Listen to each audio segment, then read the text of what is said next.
What is a late bloomer? Quite simply, a late bloomer is someone who is underdeveloped.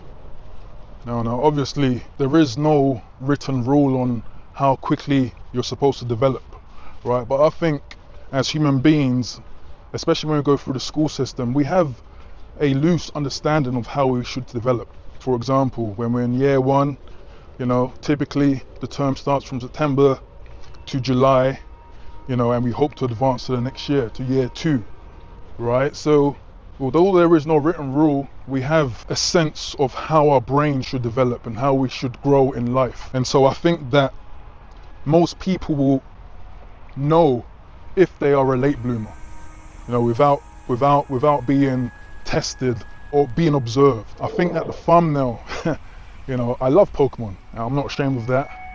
The thumbnail of a Pokemon that's supposed to have evolved at a certain level but has yet to do so is a very fitting illustration of the late bloomer, right? I know my Pokemon so well, guys. So Charmeleon, the Charmander line, Charmeleon's supposed to evolve into a Charizard, so that is the flying Pokemon that looks like a dragon. I believe it is level 36, but imagine reaching level 36 and you're hoping to sprout these wings and to have this great strength and ferocity, but you don't, right? You don't gain all those abilities, all that respect and renown. You're just the same. I think that I'm a late bloomer, but the point at which I realized I was a late bloomer is what made me more conscious of how I am progressing in life, how I'm developing. Journaling really helps with this. Writing, keeping a diary is imperative if you consider yourself to be a late bloomer. I remember a task that I did in my diary one time where I just literally sat there and pointed out all my perceived failings. One thing that I remember writing, this was years ago, was that, hey, you guys know I do Taekwondo. I should have become a black belt around my early 20s. But I actually became a black belt towards my end of my 20s. I sat there and tried to figure out why was this, and it made me uncover a few things about myself that I wasn't perhaps ready to approach. Maybe I was anxious when it came to the grading procedure, or perhaps I haven't put in enough work. Perhaps I'm not doing the things that are difficult for me but I should be doing. That could mean perhaps I'm not putting time into a task as much as I should, and that will make you and that made me start to create time to work on my weaknesses. That is the great thing about journaling, So I did that task and it made me realize, all these things that it exists in our head, but we don't casually think about, And I think if you're a late bloomer, you know the feeling of feeling like you are underdeveloped, you are underbaked, you haven't achieved the things that you've hoped you should have achieved. It's not a good feeling. But one thing late bloomers definitely shouldn't do is compare with other people. Again, your life, you have to follow to some extent a structure that you've been given. Other people have their own structure, other people have their own points of origin, but it's never a good idea to compare yourself, because this breeds other negative mentalities, particularly envy, angst, and other types of brooding and coveting what others have, and that in itself would just create a very negative person. Understanding you're a late bloomer it marries very well with journaling. You can literally make a timeline of what you expect to achieve going forward from whatever point you are in right now. So if I use my Taekwondo example, okay, I need to learn this pattern, this form, so I can grade successfully. So what am I going to do? Every morning for 15 minutes, I'm just going to do that. I'm just going to put on YouTube. I'm going to follow the routine of that pattern, right? And in time, it's all going to come together, and I'm going to actually learn that pattern. You know, it's really as simple as that. And I believe, to answer the question of the video, I believe, yes, introverts are doomed to being late bloomers. Let me tell you why I think that. Because introverts are prone to lacking socially, you know, not being well socialized. You know, this is again the importance of society, right? Is that you learn from others. It's not even comparison, but you're kind of passively absorbing other people's ideas, life strategies. You know, it's not comparison, but it is important to kind of know, quote unquote, what level you should be at. You know, if your friends are driving cars and you're riding a bicycle when you do want a car, then that can kind of tell you what level you should be at. You know, so why don't you have a car? Well, you didn't do the test. Okay, that should tell you what you need to do, right? Get your theory done, get your practical done, focus, you know, save money for these tasks. Now, of course, some people get a leg up, some people get help and support. You might not have that, fine. Many of us don't have the support that we feel we should have, right? Particularly if you come from a family that didn't have it, right? Just literally didn't have it, right? Didn't have it to give it to you. You didn't get any help, okay. But again, this is also why you shouldn't compare yourself with others, but you still have the ability to sit down and draft up a plan to make ground in terms of your development and where you should be. I think driving is a good example of a late bloomer. I think many late bloomers will, again, just do certain activities late, right? So imagine if you had acquired your driving license at age 20 instead of age 30, you know? Well, if you did that by age 35, you would have had 15 years driving experiences, right? 15 years driving experience. You'll be very adept at driving. You'll be very confident with going motorways. Perhaps that might make you want to go and take a transcontinental trip, a road trip, enhancing your life experience, right? But, you know, you got your license at 30, you're 35, you're probably still not that confident on the road, on motorways, you know, you're a bit hesitant here and there. You've lost the potential to have experiences in life that would, one, advance your knowledge, maybe deepen your friendships, connections. Maybe you meet someone out there who could become your wife or your husband, right, in the future. And two, your skills are reduced. You know, your abilities are lessened, right? And driving is a very important skill.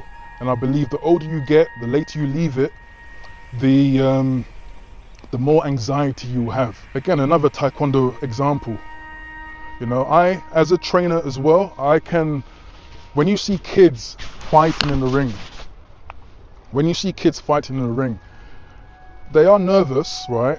But because they don't have that human brain that is analyzing every single thing that can go wrong, they're not as anxious as a grown-up is, right?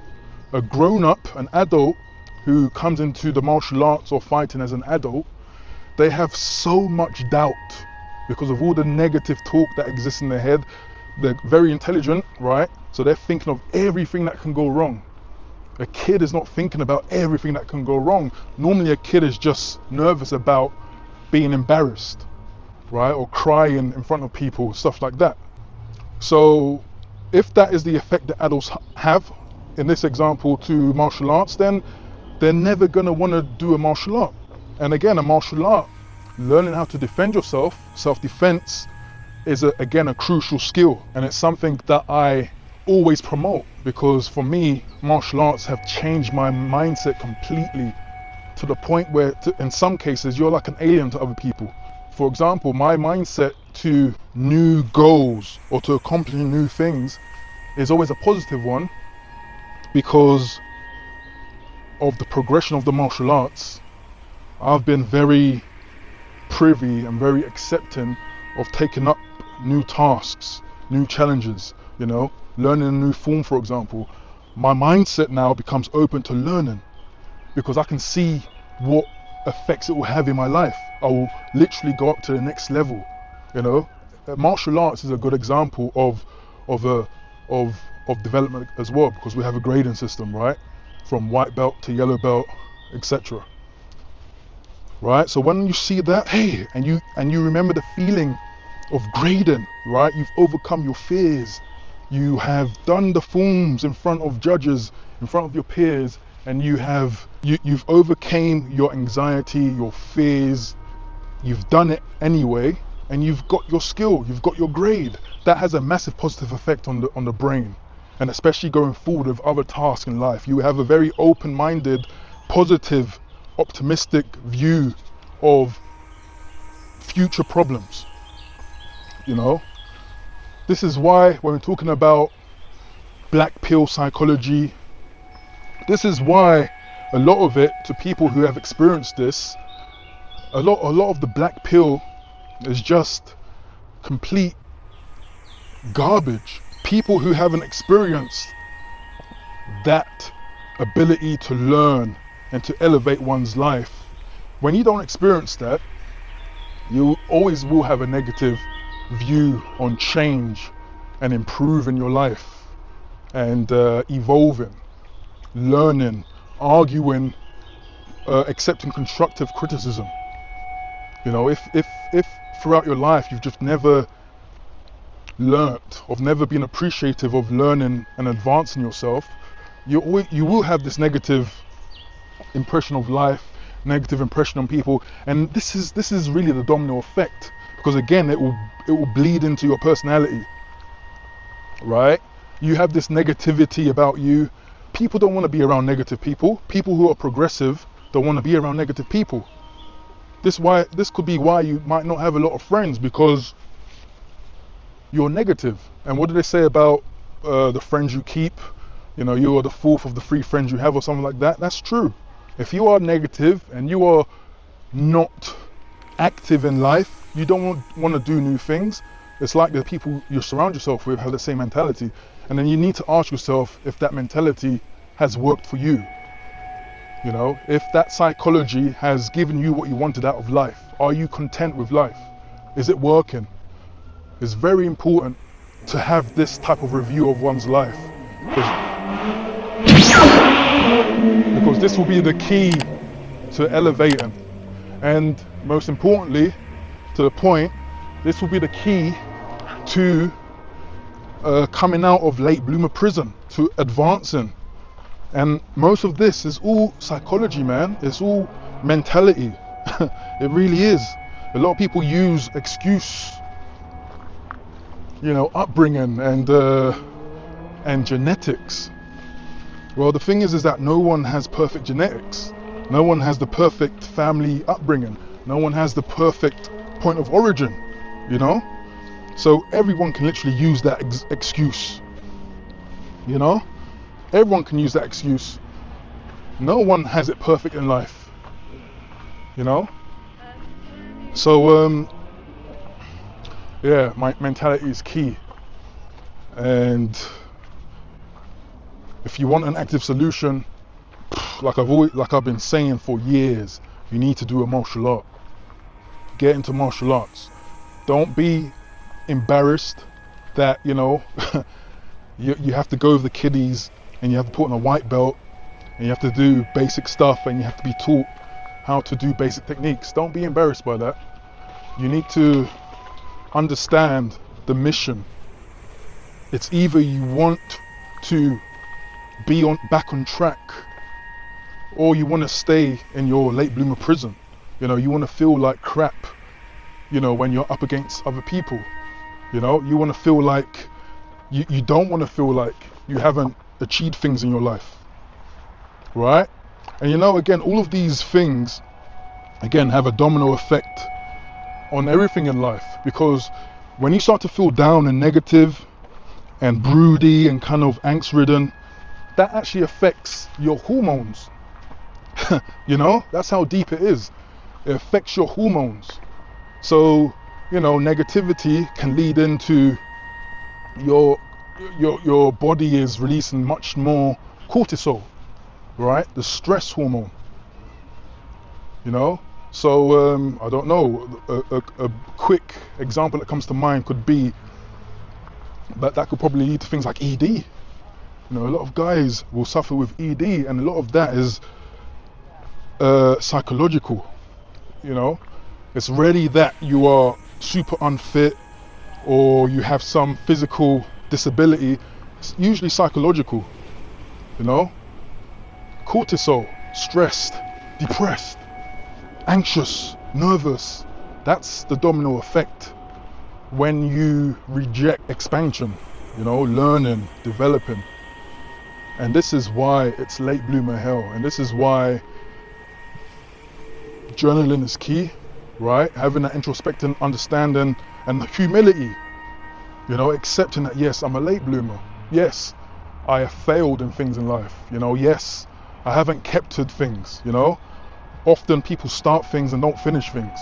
You know, a pet peeve of mine on the internet, you know, when I kind of want to interact with people and collaborate with people, is that you get some people that just mention the things that they're going to do.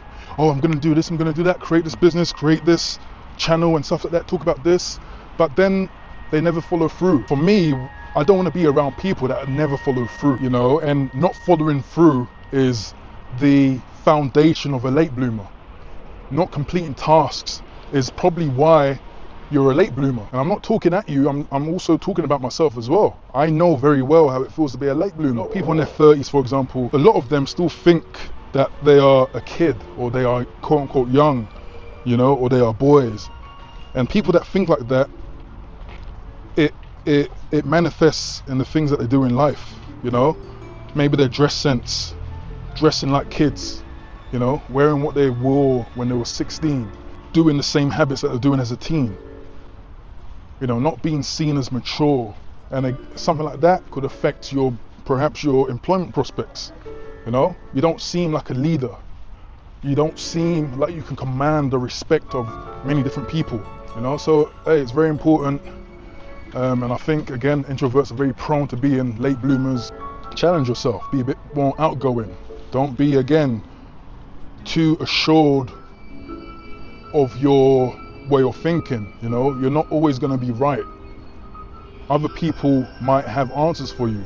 You know, in the case of introverts, like most proud introverts who frown on extroverts, I don't do that, because I recognize that there are some traits that extroverts might have that I need to incorporate and work on.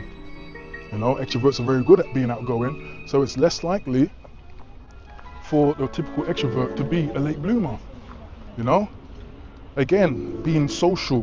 When you're in a gathering, you can pick up on what people are doing, certain expectations, you know, but these are like cultural norms, right? Social norms that can help people and guide them in how they should progress in their life. Again, it's not about comparison, but I think that humans really do like to kind of know what level they are at.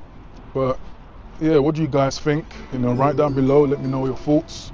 Are you a late bloomer? Why do you think you're a late bloomer? Have you thought about these type of things? How are you gonna overcome being a late bloomer? If you want to overcome being a late bloomer, let me know what you think, because this is very important, you know. But till the next video.